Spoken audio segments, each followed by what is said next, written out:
Histoire 19. Un voyage dans le futur. Bonjour, bonjour, claironne Noisette. Quel accueil!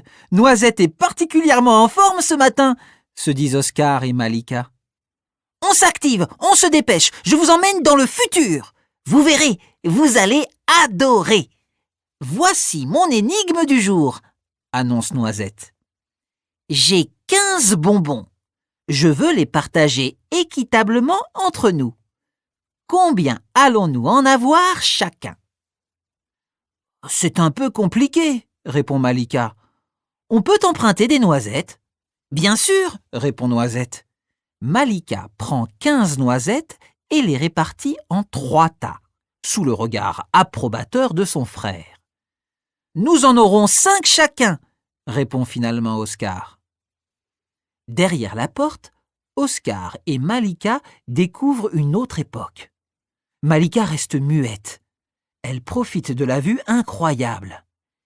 Il se trouve sur le toit d'un immeuble gigantesque. Heureusement, le toit est recouvert d'un dôme en verre. Il ne risque pas de tomber. « Oh là là !» s'exclame Oscar qui a tout de même le vertige. « C'est beaucoup trop haut! Un immeuble aussi grand, ça n'existe pas !»« Mais si !» lui répond Noisette. « Dans le futur, ça existe. Venez, nous allons visiter la ville. » Les gens sont tous vêtus d'une combinaison verte. « Pourquoi sont-ils tous habillés pareil ?» demande Malika à Noisette. « C'est triste. » « Mais non, ce n'est pas triste, » répond Noisette. « Grâce à ces combinaisons, ils peuvent être habillés selon leur envie du moment. Les combinaisons sont connectées entre elles, mais aussi aux pensées des gens. S'ils ont envie d'être habillés avec une tenue de sport, il suffit qu'ils y pensent, et les autres les verront ainsi vêtus. Ils peuvent donc changer de tenue à tout moment, selon leurs envies. Ils sont également protégés de la chaleur et du froid. C'est très écologique, car ainsi, plus besoin de produire autant de vêtements. « Génial !» s'écrie Oscar. « J'aimerais bien essayer. On peut ?»« Bien sûr, » dit Noisette. « Venez, un ami peut nous prêter des combinaisons. Tu viens, Malika ?»« Ouais, » répond celle-ci, pas très emballée. Elle a repéré des trottinettes volantes et elle préférerait en essayer une. En voyant ce que regarde Malika, Noisette comprend vite sa moue boudeuse. « Allons d'abord nous changer, Malika. Ensuite, nous emprunterons des toupistes. » Le sourire revient sur le visage de la fillette. Les 3 amis entrent alors dans une galerie. Là sont accrochées des centaines de combinaisons. Après avoir vérifié que son amie était d'accord, Noisette en prend une tout près d'elle. Aussitôt, celle-ci rétrécit et s'ajuste à la taille de l'écureuil.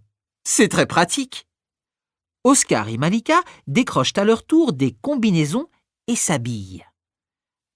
À présent connectés, ils éclatent de rire en voyant Noisette vêtue d'une tenue de zèbre. Oscar a pensé très fort à des vêtements de cavalier, et c'est ainsi que sa sœur le voit. Malika a souhaité un ensemble très original d'un superbe bleu ciel. Noisette la trouve très belle. Puis, Noisette les emmène dans un entrepôt de toupistes et leur en donne une à chacun. « Je ne sais pas piloter cela !» s'exclame Oscar. « C'est comme pour la combinaison. Pense à ce que tu veux faire et la toupiste le fera. » Oscar monte sur cette trottinette étrange, mais redoute de tourner sur lui-même. Aussitôt, la toupiste tourne encore et encore pour le plus grand plaisir de Malika qui rit de bon cœur, jusqu'à ce qu'Oscar comprenne comment arrêter cette machine infernale. Malika et Noisette s'emparent alors d'une toupiste et les voilà tous partis pour une promenade incroyable à travers la ville.